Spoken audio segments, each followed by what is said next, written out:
What's up guys, j'espère que vous allez tous très bien. On se retrouve pour notre rendez-vous du mercredi soir, sans invité, car je suis en fait l'invité de ce soir sur ma propre chaîne, ce qui arrive en général très souvent, vu que c'est ma chaîne, logique. Alors ce soir, j'avais envie de vous parler un petit peu de moi, enfin d'une de mes histoires d'amour, parce qu'il n'y en a pas eu qu'une. Peut-être que je parlerai des autres plus tard, je ne sais pas encore. En tout cas, celle-là, je pense avoir assez de recul pour pouvoir vous en parler sereinement et surtout parce que je n'ai plus de contact avec cette personne-là et que même si un jour elle tombe sur ce podcast, eh ben, écoute, faudra assumer ce que t'as fait parce que clairement, j'ai aucun compte à lui rendre et puis de toute façon, je ne dirai que la vérité. Je le jure, la vérité, rien que la vérité. Donc, je pense que c'est aussi important que je vous parle de mes histoires à moi parce que c'est bien de parler des histoires des autres sans jugement, etc. Mais c'est avec beaucoup de courage que ces personnes viennent partager leurs histoires. Et il y en a qui sont assez chaudes, donc il y en a pas mal en attente, d'accord. Donc je prépare ça correctement, tranquillement avec les personnes, dans le respect et en respectant bien sûr si elles veulent être anonymes, etc. Je veux vraiment que ce soit bien fait et que les personnes ne se sentent pas discriminées ou jugées, mais bien au contraire qu'on puisse avoir leur point de vue pour penser peut-être différemment. Donc je pense que c'est aussi logique que je vous parle de mes histoires à moi parce que ces personnes viennent faire ça avec beaucoup de courage, donc c'est normal que derrière je les remercie en quelque sorte et je leur montre que moi aussi je peux partager ça et qu'il n'y a aucun jugement et que vraiment tout le monde peut le faire.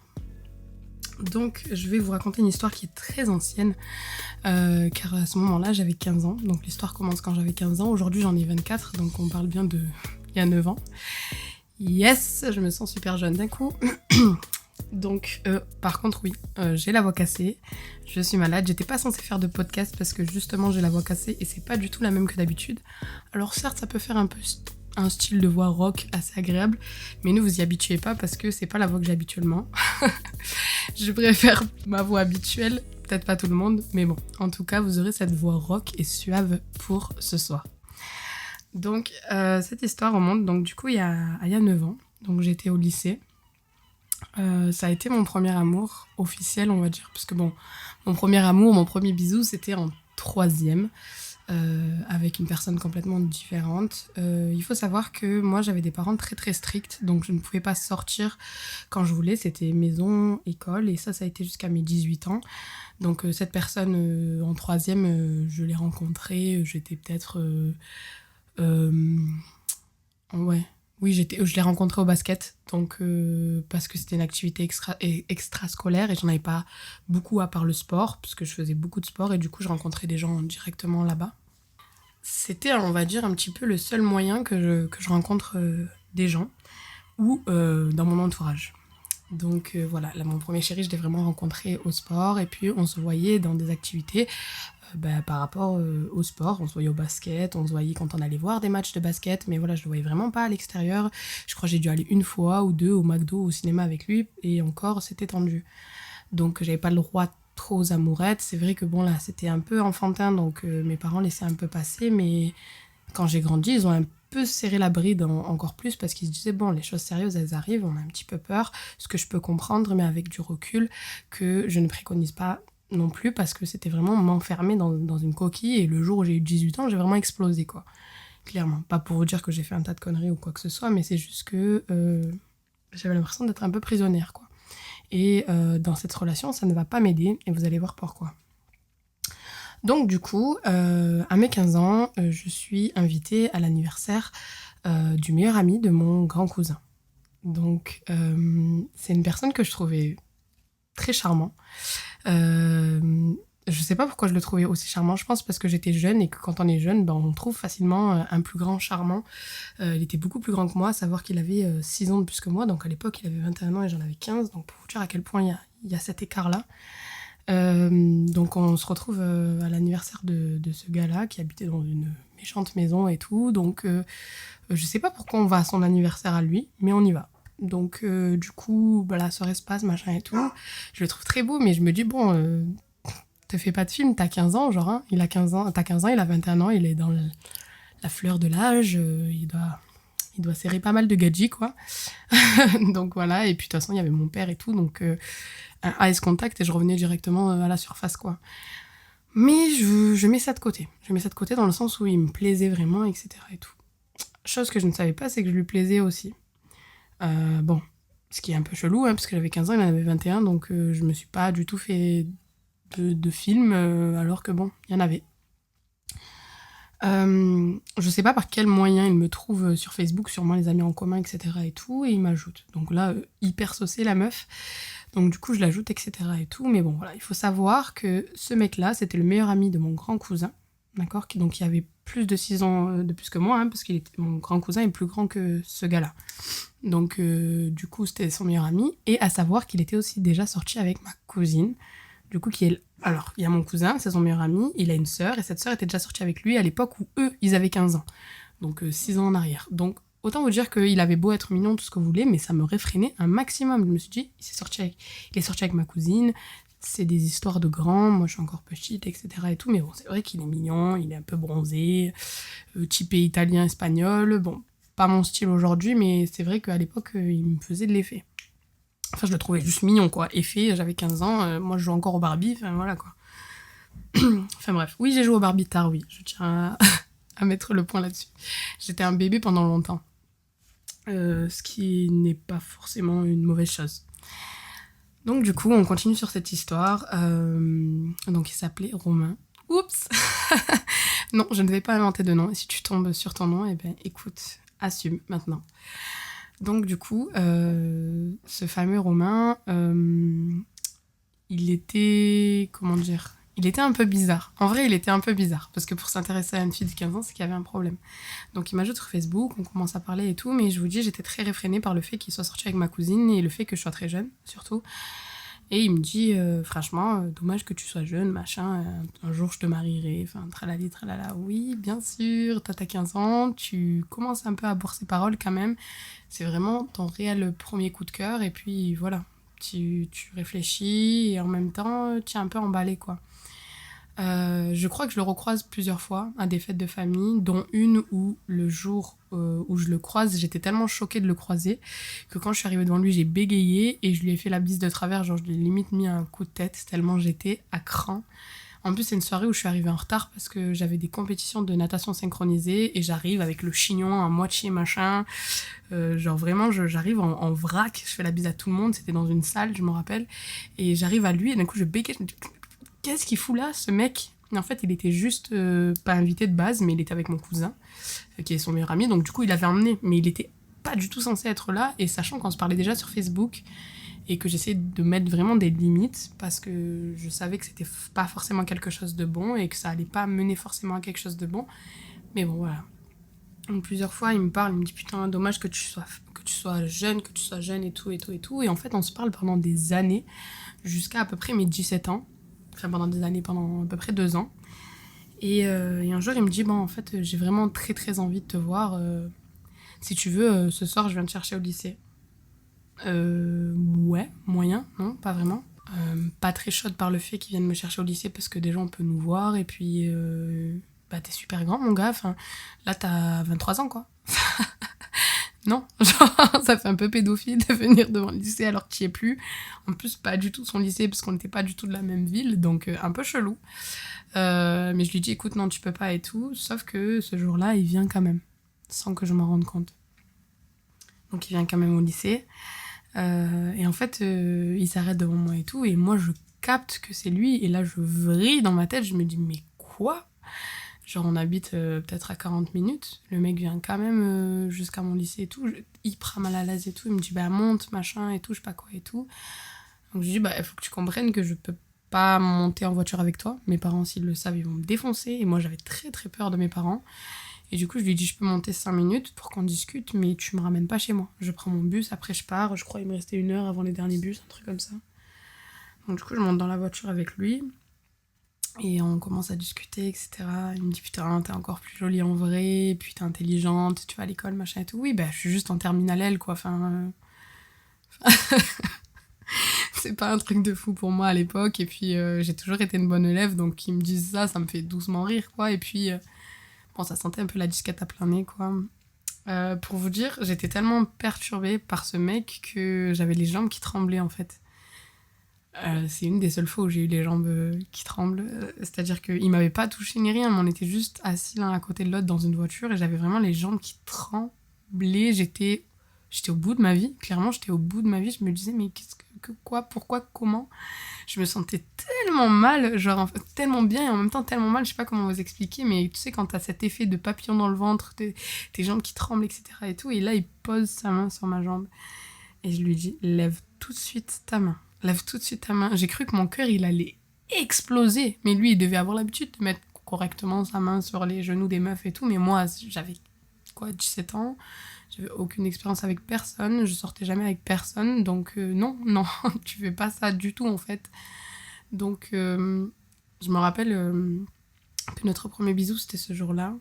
Et je me rappelle que quand je l'ai embrassé, j'ai cru que mon cœur, il allait se décoller de ma poitrine. Et j'ai encore plus vraiment genre tremblé. Et je me rappelle que même après, quand je lui ai dit bon, je dois y aller parce que j'étais trop stressée, j'ai couru jusqu'à mon bus, j'allais le rater. Et je me rappelle que mes jambes, elles tremblaient pendant que je courais. J'étais au bout de ma life. Mais en même temps, j'étais saucée de fou. Genre, je me disais waouh. Je me rappelle que par message, il faisait que me dire on attendra tes 18 ans pour se voir un jour et tout. C'est vrai que je le croyais pas vraiment. Et puis d'un certain côté, je me disais bon, qu'est-ce qu'on va attendre mes 18 ans, n'importe quoi. Finalement, il était venu avant. Il était venu quand j'avais encore 17 ans. Et puis, on s'était parlé et on avait très envie de se mettre ensemble. Et puis, finalement, on s'est même embrassés. Donc, c'est très compliqué de rentrer à la maison et de faire comme si rien ne s'était passé. Je crois que je suis rentrée dans ma chambre, je me suis enfermée. Et j'ai pris un coussin et j'ai crié dedans. Qu'est-ce qu'on est débile quand on est jeune, c'est incroyable. Et on se parlait. Et il me dit, moi, je veux absolument te revoir et tout. Donc on se revoit plusieurs fois, 1 fois, 2 fois, 3 fois, il vient me chercher, on reste dans la voiture, on essaie de trouver des endroits dans ma ville où il y a un peu personne, pas pour faire des bêtises, parce que comme je vous ai dit, moi dans ma tête c'était clair et net, il n'y aurait pas de bêtises. Et je lui expose le fait que moi je vais rester vierge jusqu'à mes 18 ans, parce que mon père m'a toujours demandé une seule chose, c'est de rester vierge jusqu'à mes 18 ans. Alors franchement, il y en a qui diront que c'est bien, d'autres pas du tout, c'était juste par principe. Mon père me l'a demandé, je lui ai dit oui, et j'ai toujours écouter mes parents, que ce soit pour des trucs bêtes comme ça, parce que finalement mon corps ne lui appartenait pas, il avait pas du tout à me dire ce que je devais faire, mais c'était juste une question d'honneur pour lui et je lui ai dit oui. Donc moi quand je dis un truc, vous le verrez avec le temps, je le fais tout le temps, sauf si c'est des vidéos YouTube parce que je suis un peu en retard. Mais sinon je déteste ne pas tenir parole en fait. Je ne vais pas ouvrir ma bouche si c'est pour ne pas tenir parole, clairement. Donc du coup, je lui dis ok, bah écoute, y a pas de souci, papa, y a pas de souci, je resterai vierge jusqu'à mes 18 ans, donc je décide de lui exposer ce fait-là. Donc je vais vous passer tous les rendez-vous, etc. et tout, parce qu'il y en a eu pas mal, et puis il se passait rien de spécial à part des petits bisous et des projets d'avenir, etc. Enfin, pas normalement ce que tu fais à 17 ans, mais lui, il était déjà très grand, donc je partais un peu dans ses délires à lui, on va dire. Donc du coup je lui expose ça et bon je vous dis il fait un peu la gueule, clairement il fait un peu la gueule mais il comprend bizarrement. Donc faut savoir qu'on est restés ensemble près de 8 mois et qu'il ne s'est rien passé pendant 8 mois. Un jour je décide de le dire à mes parents et mes parents le connaissent en fait, ils savent très bien qui il est, ils l'ont déjà vu à plusieurs fêtes, etc. Et bizarrement ça passe parce que je leur expose le fait que c'est une grande personne et que je veux faire ma vie avec. En fait, je suis pas là pour déconner. Mes parents avaient 10 ans de différence et mon père était plus grand, donc pour eux, ça allait limite de soi et ils étaient limite contents que je trouve quelqu'un de plus grand et mature pour me marier. Sachant que ma mère s'est mariée à 18 ans, elle m'a eu à 20 ans, elle a eu mon frère à 24, ça a été très rapide et j'avais l'impression qu'ils voulaient vraiment que je refasse exactement le même schéma. Ce qui aujourd'hui, vous vous en doutez, n'a jamais été le cas et Dieu merci, Dieu m'en préserve. Parce que, bon, je reviendrai plus tard dessus, un autre jour sûrement. Bref, donc du coup, ils étaient plutôt contents et ils décident de le rencontrer. Donc il faut savoir que ce Romain, il fumait du shit, il buvait de l'alcool, enfin pas des trucs très sains, quoi. Et je lui ai dit, alors mes parents ils veulent te rencontrer, mais à une seule condition que je vais poser moi, tu dois te sevrer du shit 1 semaine avant de voir mes parents, parce que je veux que t'aies la tête claire quand tu les vois. Chose qu'il a faite, donc tout à ton honneur Romain, très bien, je pensais pas que t'allais le faire. Mais je vous dis que j'ai tellement vu la différence en une semaine quand il a pas fumé et quand il fumait habituellement. C'est vrai que quand il fumait, genre il arrivait souvent en retard, il avait toujours la tête ailleurs et tout. Alors on peut dire ce qu'on veut sur les fumeurs de shit, ça atteint pas le cerveau, etc. et tout, mais je peux vous dire que j'ai concrètement vu la différence. Donc le jour J, il vient me chercher avant, on va acheter des cadeaux pour mes parents, donc des fleurs pour ma mère et une bouteille de Jack Daniel miel pour mon père. Oui, très bon gendre, hein. Putain, tu fais super bien l'impression. Et faut savoir que mon père était tellement fan de Jack Daniel, mais pas de Jack Daniel miel, il connaissait pas. Donc en fait, ça a été un super cadeau, bizarrement. Donc du coup, on arrive, ça se passe très bien. Je me rappelle que j'étais très stressée à ce dîner-là, parce que Romain, en fait, il faisait que prendre ma main à table. Et moi, ça me mettait hyper mal à l'aise devant mes parents, et je lui disais, arrête, Romain, arrête de faire ça. Je me rappelle qu'il débarrasse la table avec ma mère et moi je reste assise et mon père il me regarde et me dit tu sais tu peux lui tenir ta main, la main c'est ton copain. J'ai dit non franchement ça me gêne, je me sens pas bien devant vous etc. Et tout je me rappelle c'était tellement bizarre en fait, c'était très bizarre que mon père me dise ça, que ça se passe comme ça. Et puis petit à petit, il y a des libertés qui ont commencé à se mettre en place parce que mes parents, je vous ai dit, c'était très strict, mais avec lui, quand c'était avec lui, c'était bon. C'est-à-dire que de base, j'avais pas le droit de sortir en journée, j'avais pas le droit de sortir le soir, mais quand c'était avec Romain, c'était bon. Personne ne pouvait dormir à la maison, même pas mes copines, etc. Mais quand c'était Romain, c'était oui, et il dormait dans la chambre de mon frère. Faut savoir qu'il a jamais dormi avec moi, il s'est jamais rien passé chez mes parents, il s'est jamais rien passé chez lui non plus, enfin à part que, quand on allait chez lui, je pouvais dormir avec lui. Bon, c'était en journée. Je dormais pas le soir chez lui, je dormais en journée, genre sieste. C'était pas des siestes crapuleuses, c'était des vraies siestes. Donc voilà, il venait dormir chez mes parents de temps en temps. Il dormait avec mon frère. Genre on regardait un film tous les trois avec mon frère. Et puis après, moi j'allais dormir dans ma chambre et lui restait dormir avec mon frère. Chose qui est assez ouf parce que pour savoir ce qu'il m'a fait après, franchement, hyper respectueux le mec, bizarrement. Mais après, il faut savoir qu'on parle là d'un pervers narcissique, donc qui essaye de faire bonne impression devant les gens, mais qui derrière fait complètement le contraire. Et je peux vous dire, là, on est sur de la bonne sauce de pervers narcissique. Je sais que certaines personnes n'aiment pas trop ce mot, mais je peux vous dire que lui, c'en est un, sûr et certain. Donc pour le coup, nous, ça avance très bien.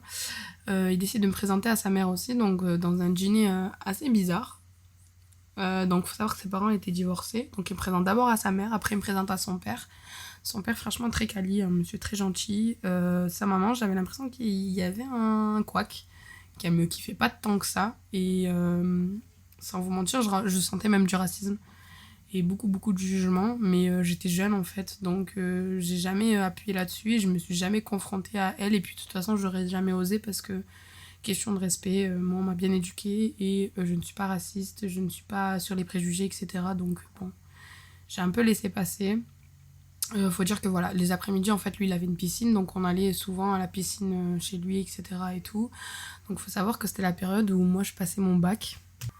Donc j'étais beaucoup dans les révisions, mais en même temps, j'étais beaucoup souvent avec lui. Et un jour, il me fait une promesse. Et il me dit, voilà, si t'as ton bac, je te demande en mariage. Donc on se fiance, quoi. En gros, je te demande en fiançailles et je vais aller demander ta main à ton père.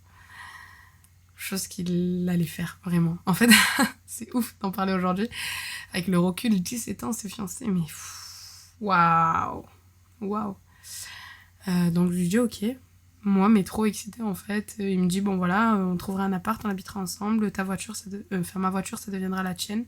C'est à savoir que j'étais en train de passer mon permis aussi. Donc t'as intérêt à avoir ton permis, t'as intérêt à avoir ton bac. Après, t'inquiète, t'auras pas besoin de travailler, machin et tout. Alors moi, ça j'étais un peu contre, sans vous mentir. J'ai toujours voulu être très indépendante, mais à l'époque, à 17 ans, quand c'est l'amour de ta vie et qui te met les barrières, tu laisses les mettre en fait. Donc oui, on fera des bébés, machin, truc et tout. Moi, je veux des enfants avec toi, je veux un appart, je veux que ce soit notre voiture à tous les deux, et puis etc. Savoir qu'il avait une Mégane, donc il me disait, tu vois, il y a la place pour les bébés derrière, machin et tout. Enfin, waouh, me vendre du rêve, puissance 10 millions. Donc du coup, voilà, on part vraiment dans ce délire-là. Et un jour, tout s'écroule. Un jour, tout s'écroule clairement. Donc faut savoir qu'on avait créé un Facebook en commun. D'accord, donc tout le monde savait vraiment qu'on sortait ensemble. Il n'y avait que des photos de Romain et moi partout. Tous mes téléphones, tous ses téléphones étaient pleins de photos de nous. Vraiment, on a eu du mal. On l'a dit d'abord à mes parents, après on a eu du mal à le dire à la famille, parce que voilà, il était déjà sorti avec ma cousine, comme je vous ai dit. Donc c'est lui qui a appelé tout le monde, tous les gens de ma famille, pour leur dire qu'on était ensemble. J'ai eu plusieurs avertissements du fait que c'était pas un mec bien qui faisait style, mais qu'il fallait quand même me méfier, etc. Mais bon, j'étais lancée en fait. J'étais amoureuse. Donc j'ai dit, vous inquiétez pas, je vais me méfier. Donc j'ai toujours eu cette petite méfiance d'un côté. Mais en même temps, j'étais dedans quoi. J'étais dedans, j'étais jeune, j'étais insouciante. Donc j'y allais quand même quoi, clairement. Donc un jour, tout s'écroule. Je prends son téléphone. Et je vois beaucoup d'appels manqués en fait. Et je sais que son ex, en fait, à cette époque-là, elle l'harcelait beaucoup. Et qui faisait que me dire, mais tu vois pas, elle est folle, machin, et tout, et tout, et tout. Un jour, on est chez son père, donc je prends son téléphone et je réponds. Pendant qu'il est aux toilettes, parce que son ex, elle continue de l'harceler. Ça faisait des mois qu'elle harcelait, mais il répondait jamais, il l'a bloqué, machin, et tout. Enfin, bref. Et elle recréait des numéros, ou je sais plus comment ça se passait, mais elle arrivait toujours à le recontacter. Un jour, je réponds et je lui dis ouais. Clairement, je réponds, je dis ouais. Et elle me dit il est où Romain? J'ai dit bah là, c'est sa copine en fait, donc il fait caca. Je vous jure que je lui ai dit qu'il faisait caca. Je voulais casser un peu le truc. Et elle me dit ouais, bah t'es sa copine, ouais, je sais, j'ai vu votre Facebook, machin et tout, mais il faut savoir que Romain, il est encore avec moi en fait. Elle me dit toi, t'es juste l'officiel. Je dis sorry. Comment ça, l'officiel? Et moi, en fait, je la crois pas du tout parce que ben, Romain, il me monte le cerveau. C'est un bon pervers narcissique, il fait bien son taf. Donc Romain, il arrive, il me dit qu'est-ce que tu fais? Donc du coup, il m'enlève le téléphone, il me dit mais tu vois pas, elle est folle, pourquoi tu lui réponds, machin et tout. Faut pas lui répondre, machin et tout et tout et tout. Donc de là, une dispute éclate devant son père. Alors là, putain, j'avais plus rien à foutre. Je dis alors écoute-moi bien, Romain. J'ai dit une meuf, je veux bien qu'elle mente et tout, mais ça va. Elle t'appelle 300 fois, tu l'aurais bloqué, t'aurais changé de numéro, c'était déjà terminé en fait. J'ai l'impression que t'attises un petit peu ce qui est en train de se passer et que tu récoltes ce que tu sèmes en fait. Si t'avais déjà mis les choses au point, au clair, elle serait plus là en fait. Donc une dispute elle éclate, etc. et tout et tout. Et je rentre chez moi, je lui dirai à me raccompagner chez moi. Donc faut savoir que son père il habitait pas dans la même ville que lui, mais c'était à peu près pareil, 35 minutes de route. Donc il me ramène tout le long, je fais la gueule, machin et tout. Il essaie de me parler, mais ça passe pas et je rentre chez moi. Je rentre chez moi et j'essaie d'accéder à ses comptes Facebook, à tous ses comptes, etc. Et j'arrive finalement par le biais d'une copine pirateuse, on a toute cette copine, à accéder à ses comptes. Et là, je tombe sur plusieurs conversations avec plusieurs filles. Dont son ex, sa soi-disant ex folle, qui en fait continue de discuter avec lui comme si c'était un couple, et je vois les promesses et je vois les trucs qu'il lui dit et je me rends compte que si en fait pendant qu'on était ensemble il s'est quand même remis avec elle. Donc faut savoir que cette meuf, je lui parle toujours aujourd'hui, donc, coucou, donc je vais arrêter de dire cette meuf, ma copine qui est devenue ma copine plus tard, qui l'aurait cru. Il faut savoir en fait qu'elle habite en Normandie, donc rien à voir avec eux ici, et qu'ils se sont rencontrés quand elle était en vacances à côté de Marseille, et que voilà, en fait elle était là bien avant, mais que c'était des séparations et on se remet, des séparations et on se remet. Mais je me rends compte qu'il n'a pas que cette meuf en fait. Je me rends compte qu'il y a presque une meuf par ville en France. Donc j'abuse, mais en fait il avait 4 ou 5 copines. 4 ou 5 copines en même temps que moi, et qu'en fait moi j'étais juste l'officielle, tout le monde savait que je sortais avec lui, tout le monde avait vu le Facebook qu'on avait en commun, mais qu'elles elles étaient là à côté en fait. Et qu'il y en avait même une dans ma ville qui était tombée enceinte de lui. Et qui ne l'a pas gardée, mais qui était enceinte de lui. Du coup, je vrille. Clairement, je vrille. Ma tête, elle fume. Je me dis, mais quel bail, quel putain de bail, tu vois. J'ai 17 ans et mon monde, il s'écroule, là. Mon monde, il s'écroule. Mon bac de côté, mon permis de côté. Toute ma vie, elle s'écroule parce que, comme je vous ai dit, grâce à Romain, j'avais un amour de fou. J'avais connu un amour de fou, mais j'avais connu aussi beaucoup de nouvelles libertés que mes parents ne m'avaient jamais laissées. Et là, il y avait tout qui partait. Les libertés, Romain, notre vie, mon avenir, parce que je voyais vraiment mon avenir avec lui. J'étais en train de tout programmer pour avoir mon bac, me fiancer avec lui, habiter directement avec lui et tout. Il y a tout qui s'écroule, tout tombe d'un coup. Et je me dis, qu'est-ce que je fais ? Qu'est-ce que je fais ? Premier réflexe, je me dis, soutien féminin. Donc je prends les coordonnées de cette fille-là et je l'appelle. Et on parle toute la nuit. Et Romain, il a fait ci, il a fait ça, et puis je sais que t'es avec lui, mais moi aussi je suis avec lui, et je l'aime, machin et tout, j'arrive pas à me détacher de lui, il arrive toujours à m'emboucaner, machin et tout. Donc moi, au début, beaucoup dans le jugement, je lui dis, mais comment tu peux être amoureuse de lui alors que tu sais qu'il est avec moi, machin et tout. Il me dit, écoute, c'est comme ça et tout, mais au début, il m'avait pas dit qu'il était avec toi, et puis finalement on était encore ensemble, et moi je l'aime, et machin et tout. Et ce qui était quand même fou, c'est que j'étais encore amoureuse de lui et que j'avais même pas envie de le quitter en fait.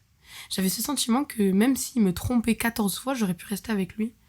Mais il faut savoir que j'ai une fierté, un ego assez surdimensionné.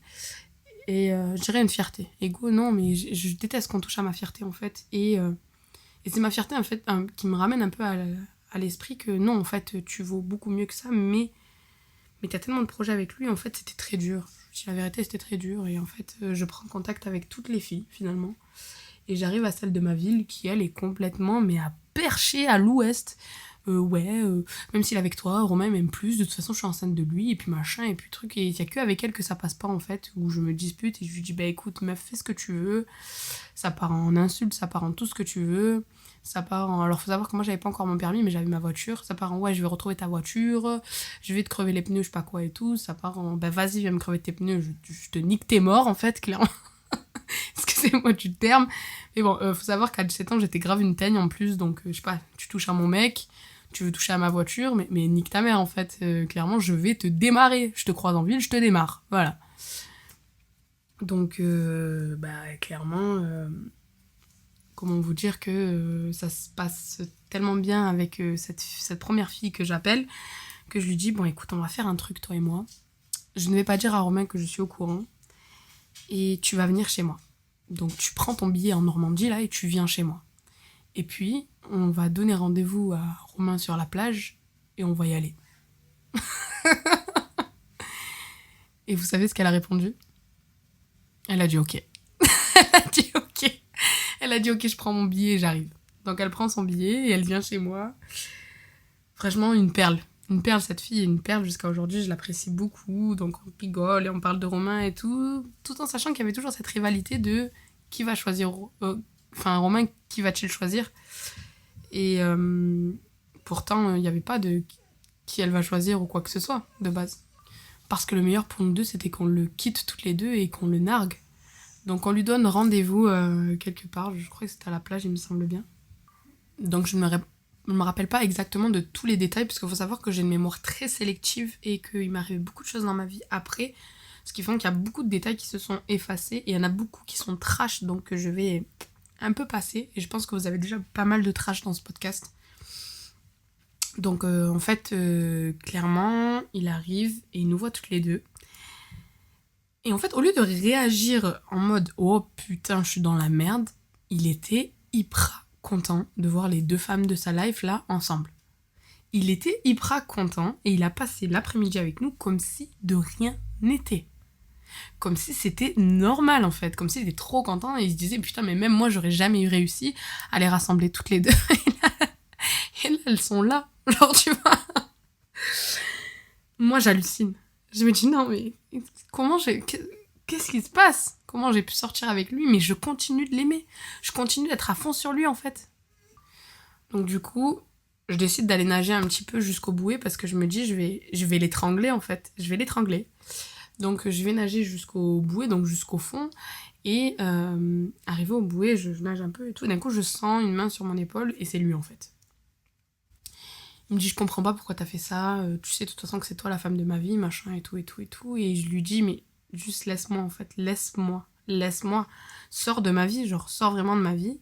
Et là, il fait comme une action pour essayer de me noyer. Sauf que mec, j'ai fait 12 ans de natation, Donc s'il y a quelqu'un qui va se noyer, c'est bien toi. Donc du coup, je fais un revers de je vais sous l'eau et je sors de l'autre côté. Et je le vois, il est con. Et tu vois, je nage tarpin vite sous l'eau et tout, et je m'éloigne le plus possible. Et je vois, il est toujours à la bouée, en mode choqué. Il sait pas quoi faire, il sait pas comment réagir. En fait, il est au pied du mur et il essaie de pas le montrer, mais en fait, il est dépité. Genre, il fait style figure de pervers narcissique devant les gens, mais en vrai, il est dégoûté, il sait pas quoi faire. Donc moi, je dis à ma copine, dont je tairai le nom parce qu'elle a peut-être pas envie qu'on l'identifie à lui, et ce que je comprends. Je dis à ma copine, bon ben on rentre. Donc nous on finit nos vacances ensemble, etc. et tout. Et le dernier soir en fait, il décide de revenir nous voir.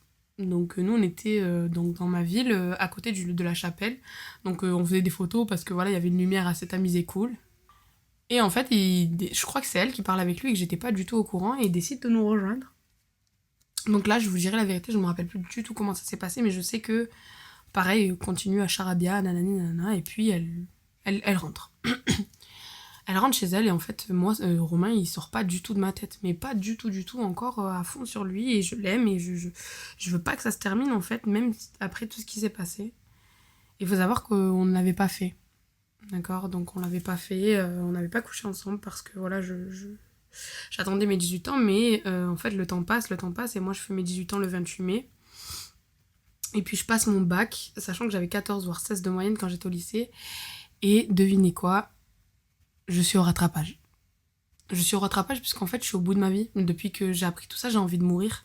Clairement, je pleure tous les soirs. Ma mère, elle vient de dormir avec moi. Je me lève tous les soirs et je fais des cauchemars. Et ma vie, elle s'écroule. Et je dis au revoir à mon futur et à mon présent et à tout. Et ma mère, elle pète un plomb et elle décide de m'envoyer à Port-Aventura. Alors, faut savoir qu'avant ce jour-là, j'ai toujours eu peur de tous les manèges qui existent au monde. J'ai toujours été une trompette sur tout et n'importe quoi. Et puis, en fait, j'avais tellement envie de mourir que j'ai fait tous les manèges les plus dangereux parce que je me suis dit, Inch'Allah, je meurs sur l'un d'entre eux. J'étais tellement débile. Excusez-moi. Et en fait, ces manèges, ils m'ont fait tellement du bien. En fait, ça m'a libérée de cette tension-là. Et du coup, j'ai pu vraiment, genre, me relâcher. Ça m'a fait vraiment du bien. Et quand je suis rentrée, bien sûr, j'ai dû réviser. Et en fait, j'avais tellement la tête ailleurs que j'ai raté mon bac et j'ai été au rattrapage. Et là, j'ai eu le plus grand savon de toute ma vie venant de mon père, qui me dit « Toute ta vie, on t'a aidé pour que tu bosses dur, t'as toujours eu des bonnes notes, et t'arrives au bac, et t'es au rattrapage à cause d'un fils de pute, mais tu te fous de notre gueule et tout. » Et j'ai tellement eu la pression qu'au rattrapage, j'ai tellement regagné de points que je suis passée de 9 à 14,5 de moyenne. C'est-à-dire que, en fait, finalement, j'avais la mention assez bien. Mention qui ne te donne pas vu que t'es au rattrapage, mais pour vous dire à quel point j'ai carburé. Et en fait, pendant mes révisions, je me suis dit, mais est-ce que moi, en fait, je suis un PD, en fait? Est-ce que moi... Alors, excusez-moi de l'expression, c'est juste une expression du Sud qui sort tout seul, ça n'a aucun truc péjoratif. Excusez-moi si ça heurte. Mais je me suis dit, est-ce que toi, t'es un con, en fait? Est-ce que toi, t'es quelqu'un qui va te laisser mener la vie par un con qui t'a trompé à droite et à gauche, qui t'a fait espérer mondes et merveilles, qui a rencontré tes parents, etc. et tout, alors que t'es une tête, t'es une putain de tête, tu dois aller putain de loin à l'école, en fait. Donc certes, ma vie a fait que plus tard, j'ai été loin à l'école, mais qu'il y a eu des problèmes, on en reviendra peut-être un jour. Mais en tout cas, à ce moment-là, moi, mon avenir, il devait être bon, en fait. Donc du coup, je me suis donnée à 100%. Du coup, je passe mon bac, et bon, vous l'aurez compris, je l'obtiens au rattrapage et tout. Et puis, il se passe des mois où je ne décide de ne plus penser à Romain. Mais finalement, il sort toujours pas de ma tête, ce mec. Il sort toujours pas de ma tête. C'est mon premier amour. Et je me dis, ok, bah, je vais lui donner une autre chance. Grave erreur. Non, je sais pas pourquoi j'ai fait ça. Mais clairement, je décide de le revoir. Et en fait, je le vois pendant tout l'été. Pendant tout l'été 2015, je le revois. Et à ce moment-là, je suis majeure, donc je fais ce que je veux. Donc à ce moment-là, il me dit à 2h du matin, bah sors, je viens te chercher. Je sors et il vient me chercher. Et puis, il y a des jours où il me dit sors, je viens te chercher. Et j'attends de 2h jusqu'à 3h, 4h du matin dehors parce qu'il est en fumette, parce que il a décidé de me faire poireauter. Et j'attends à ce moment-là avec ma meilleure amie dehors. Et tous les soirs, je suis dehors à l'attendre. Et il se finit par se passer ce qui devait se passer. Je fais ma première fois avec cet homme-là. Donc je vais bien sûr pas vous raconter ma première fois, mais en fait, je fais ma première fois avec cet homme-là par accident, on va dire, en fait, parce que c'était pas du tout prévu. Et je rentre chez moi, et je vais faire pipi, et là je vois du sang. Et je lui dis, je l'appelle, je lui dis, ouais, Romain, bah, je crois qu'on a été trop loin parce que je saigne en fait. Et je voulais pas du tout faire ma première fois maintenant, je voulais pas la faire avec toi et tout. Et il me dit, mais qu'est-ce qu'il y a? Je dis, bah, je saigne. Donc, bah, je suis plus vierge, quoi. Donc là, j'avais presque 19 ans. Et il me dit, bah, quoi? Tu veux une médaille? Et du coup, ce jour-là, je me dis, stop. Ça y est. T'as fait ta connerie, tu voulais aller jusqu'au bout, tu voulais le faire avec lui, c'est l'homme de ta vie, il faut le faire avec lui, machin et tout, mais stop. Comment tu peux dire à limite une enfant, parce que bon, t'as 6 ans de plus, donc quoi, il avait mon âge, l'âge que j'ai aujourd'hui, 24 ans, mais jamais avec du recul, déjà je le ferais avec une personne de 18 ans, je lui prendrais sa virginité dans de telles conditions et je lui dirais en plus, est-ce que tu veux une médaille, mais qui fait ça, mais pourquoi en fait? Donc c'est ce jour-là en fait que j'ai eu la conscience et que je me suis dit ok tu le next. Donc ce jour-là je pense que c'était un peu trop tard. Mais juste pour vous dire à quel point quand on aime quelqu'un, la connerie elle peut aller loin en fait. Elle peut aller très très loin. Jusqu'à aujourd'hui je ne dirais pas que je regrette. Parce que ce qui est fait, il faut arrêter de se dire qu'on regrette. C'est une leçon de vie. Mais cet homme il m'a détruite en fait plus jeune et ça a amené à beaucoup de déceptions juste après lui parce qu'en fait j'ai décidé après lui de ne plus jamais m'attacher. Et c'est ce qui est arrivé pendant 2-3 ans, jusqu'à que je rencontre mon copain, avec qui je ne suis plus aujourd'hui. Donc oui, j'en profite pour vous dire que je ne suis plus avec mon copain aujourd'hui. Mais on y reviendra. Mais en tout cas, c'est la seule personne qui a réussi. Donc aujourd'hui, on n'est plus ensemble, mais on est resté presque 4 ans ensemble, enfin 3 ans et demi ensemble. Et c'est la seule personne qui a réussi à m'accrocher, à me redonner confiance en moi, à me redonner confiance en quelqu'un. Mais il faut savoir que pendant 2-3 ans, j'ai vadrouillé l'esprit complètement libre de pas vouloir m'attacher, d'avoir peur, de ne pas faire confiance, de blesser des gens parce que lui, il m'avait blessé comme si j'avais besoin de blesser, de rendre l'appareil alors que la seule personne qui avait besoin que je lui rende l'appareil, c'était lui. C'était pas ces gens-là. Donc s'il y a des gens aujourd'hui qui m'écoutent, je suis vraiment désolée pour ceux que j'ai pu blesser, je suis vraiment bête. Ça, je le regrette. La seule chose que je regrette, voilà, c'est d'avoir agi comme lui, en fait. Alors, je sais pas s'il a été blessé avant, s'il est complètement starbé ou j'en sais rien. Mais en tout cas, moi, j'ai blessé des gens derrière. Je dirais pas à cause de lui, parce qu'on a un libre arbitre, j'aurais pu réagir autrement. Mais j'étais tellement blessée et déconstruite, vraiment ruinée, que je me suis reconstruite sur d'autres personnes et ce n'est absolument pas ce qu'il faut faire. Et aujourd'hui, j'ai du mal à comprendre les gens qui disent je sors d'une relation toxique, machin et tout, donc je vais être un bâtard, donc je vais faire ci, je vais faire ça. Non. Non, clairement, c'est pas comme ça que tu dois réagir. Reconstruis-toi, toi, parce que finalement, il t'a déconstruite, il t'a fait du mal, donc tu as besoin de penser qu'à toi. Donc n'essaie pas de te remettre avec quelqu'un derrière ou quoi. Reconstruis-toi, toi, cherche ton but, aime-toi, clairement, avant de pouvoir aimer une nouvelle personne, parce que tu la blesseras, parce que tu t'en serviras et parce que ce n'est pas le moment. Alors si tu arrives à trouver quelqu'un qui a le même compromis que toi, que c'est juste vous passez des moments ensemble, pas forcément sexuels, des moments où vous pouvez discuter, etc. et tout, que vous avez le même but, d'accord, mais si c'est vraiment une personne qui veut se mettre en couple et que toi tu n'es pas prêt, que tu n'es pas construit, que ce n'est pas le moment, ne va pas faire expirer cette personne parce que tu vas la blesser. C'est ce que j'ai fait. Moi, dans ma tête, c'était impossible de ne pas avoir du sérieux, alors que ce n'est pas un crime de ne pas avoir une relation sérieuse. On est au XXIe siècle, ça existe, c'est côtoyé, il n'y a pas de souci.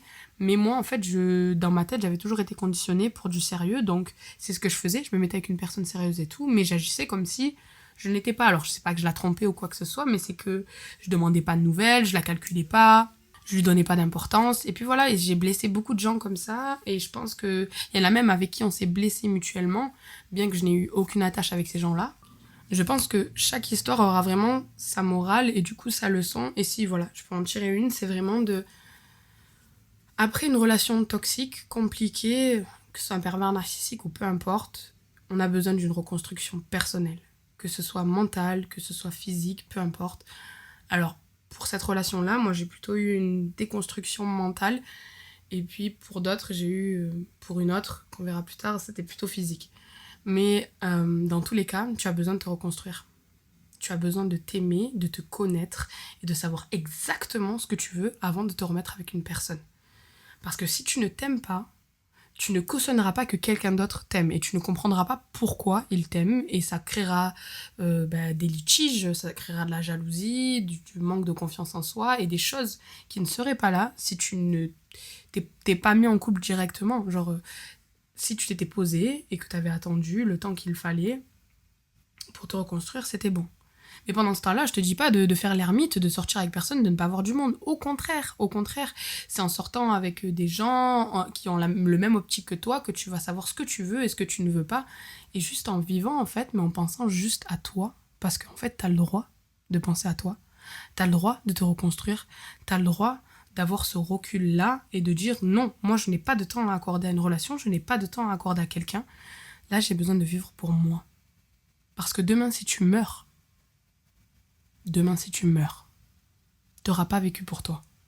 T'auras pas fait tout ce que tu veux. Dis-toi, demain, si je meurs, est-ce que j'aurais fait tout ce qu'il y a sur ma wishlist? Donc, wishlist, c'est liste de rêves.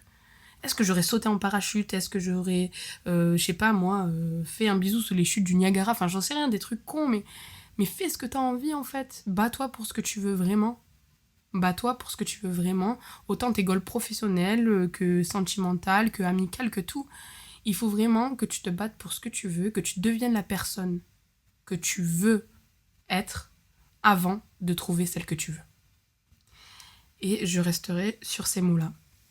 Je vous en suis très reconnaissante de m'avoir écoutée.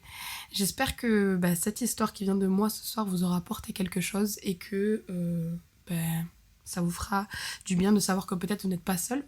Vous avez peut-être vécu la même chose et qu'on peut partager ensemble et on peut s'aider et on peut avancer ensemble. Et n'hésitez pas à me contacter sur mes réseaux sociaux si vous pensez aussi avoir une histoire qui mérite d'être racontée pour avoir cette leçon, pour éduquer un peu les autres et les aider et m'éduquer à moi-même parce qu'en fait en écoutant vos histoires ça m'éduque et ça m'aide aussi à relativiser, à avancer et me dire je suis peut-être pas la pire ou je suis peut-être pas la moins pire ou puis il y a des gens qui vivent pire donc il faudrait mieux qu'on se la ferme et même si vous n'avez pas vécu pire que nous, une histoire tant qu'elle amène une leçon de vie, tant qu'elle amène quelque chose à partager, elle est la bienvenue. Et puis c'est avec grand plaisir que je vous recevrai, que ce soit comme je vous ai déjà dit en visio, ou que vous venez directement chez moi, ou que je viens directement chez vous, peu importe. On a tellement de moyens de communication aujourd'hui qu'il faut partager ça. Et écoutez, moi je vous fais d'énormes bisous. Je vous dis à très très bientôt, donc à mercredi prochain, pour un autre podcast par contre avec une invitée. Ciao!